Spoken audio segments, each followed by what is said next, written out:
আচ্ছা, আমি যদি বলি এই মুহূর্তে তোমার ডায়েরিতে আমার জন্য কিছু লিখতে, তাহলে তুমি কি লিখবে?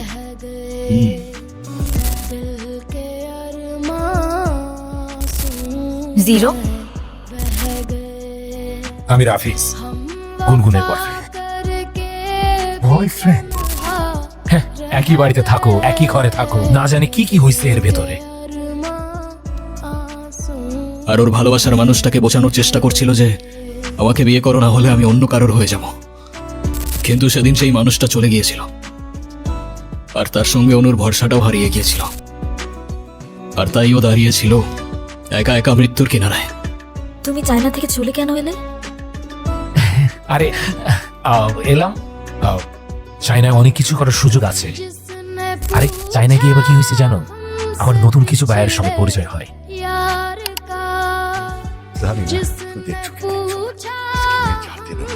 আমাদের গুনগুন ভালোবাসার মানুষকে নিয়ে নতুন ঘর বেঁধেছে। ছেলেটা খুব ভালো, আসতে না আসতেই সবার মন জয় করে নিয়েছে। রবি অসম্মতি করেছে, কিন্তু তুমি দেখো ও ওকে পছন্দ করে নিবে।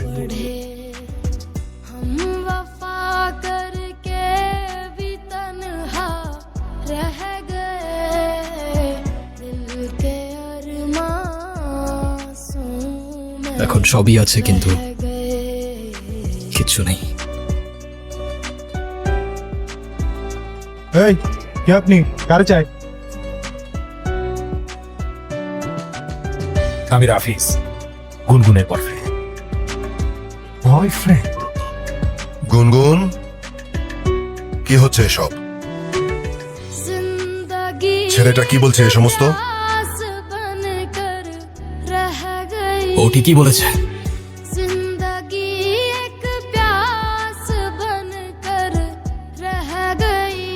আমি গুনগুনের কিছুই না, আমাদের বিয়ে হয়নি। আর এতদিন যা ছিল তার পুরোটাই ড্রামা।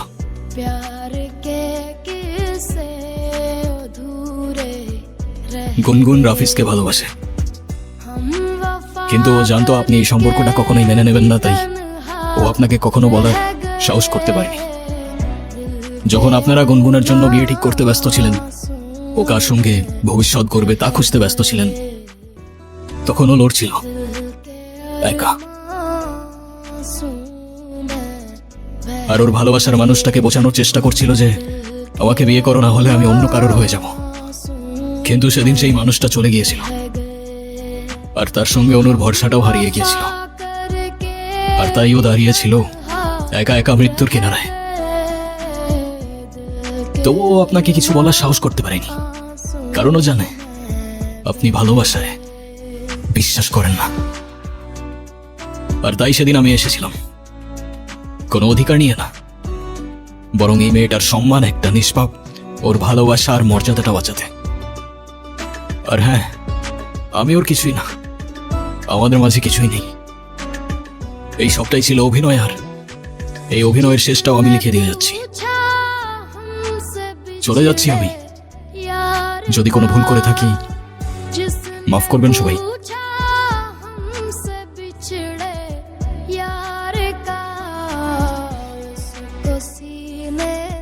ভালো থেকো।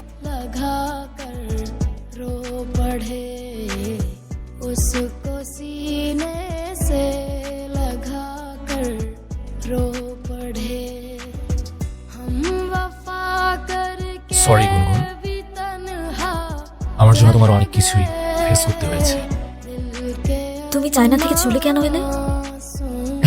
আরে এলাম, চায়নায় অনেক কিছু করার সুযোগ আছে। আরে চায়নায় গিয়ে এবার কি হয়েছে জানো? আমার নতুন কিছু বায়ের সঙ্গে পরিচয় হয়। ওরা তো বাংলাদেশে ব্যবসা করতে আগ্রহী, এর জন্য ওরা পার্টনার খুঁজছে। মানে আমি বলতে চাচ্ছিলাম যে যেহেতু নতুন বায়ার, ওদের সঙ্গে যদি আমি ইনভেস্ট করতে পারি তাহলে আমার ফিউচারের জন্য খুবই উপকার হবে। তুমি ফিরেছো ঠিক, কিন্তু ফিরেছো নিজের জন্য, ভালোবাসার নামে নিজের স্বার্থ নিয়ে। আরে কি বলতেছো তুমি এসব? আরে এসব কিচ্ছু না। আরে আমি তো চুপ, তোমার মুখ থেকে আর একটা শব্দও না। আজ আমার নিজের উপর রাগ হচ্ছে। আমি তোমাকে ভালোবেসেছিলাম, আর আতিফ তার তো আমার কাছে কোনো চাওয়া পাওয়া ছিল না, তবু আমার জন্য, আমার সম্মানের জন্য সে এই বাড়িতে এসেছে। যে মানুষটা আমার জন্য এত কিছু স্যাক্রিফাইস করলো তাকেই আমি মিথ্যা বলেছি, আর সেটাও শুধুমাত্র তোমার জন্য। আর আজ তুমি এসেছো, সাথে করে নিয়ে এসেছো টাকার হিসাব, ব্যবসার প্রজেক্ট। এটা নতুন কিছু না। তুমি যখনই আসো তখন ভালোবাসা নয়, তোমার দরকার নিয়ে আসো। ঠিক আছে, তাহলে যাও, তোমার আতিফের কাছে যাও। তোমার প্রেম ভালোবাসা সব তার সাথেই মানায়। হ্যাঁ, একই বাড়িতে থাকো, একই ঘরে থাকো, না জানি কি কি হয়েছে এর ভেতরে।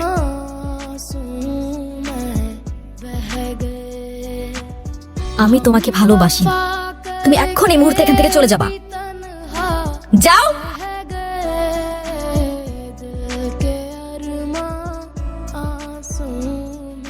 জানিস বোন, ভালোবাসা মানে শুধু পাশে থাকা না, ভালোবাসা মানে না থেকেও কারোর জন্য বুকটা কাঁপে।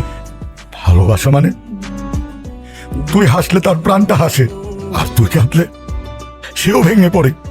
ওর চোখে যে কি মায়া ছিল বোন, সেই চোখ কখনো মিথ্যা বলতে পারে না।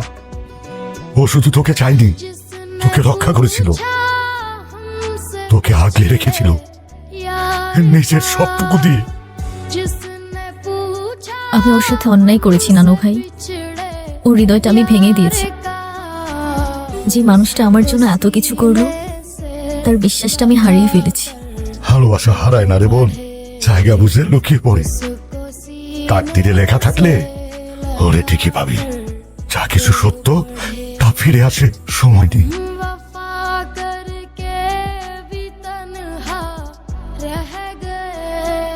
তুমি এখানে?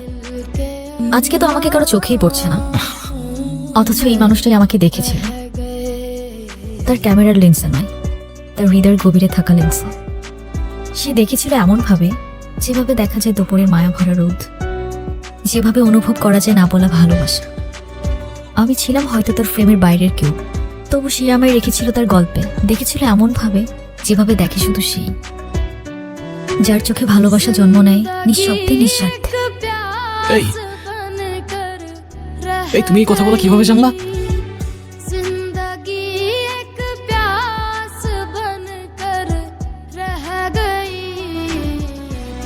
আলো তো ছিল অন্য কারোর জন্য, চায়না জিনিস, তা ভেঙে যাওয়ার আগেই ছুঁড়ে ফেলে দিয়েছি। আর তার পাশে হয়তো তোমার ছবি। যখন আমার ডায়েরিটা পড়েছো, তার মানে আমার ভাঙা স্বপ্নগুলোকেও দেখেছো। আচ্ছা, আমি যদি বলি এই মুহূর্তে তোমার ডায়েরিতে আমার জন্য কিছু লিখবে, তাহলে তুমি কি লিখবে?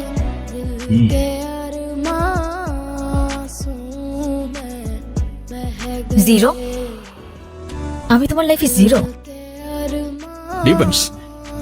এখন তুমি যদি জিরো মানে শূন্য দেখতে চাও, তাহলে সেটাই। তবে আমার পয়েন্ট অফ ভিউটা একটু আলাদা।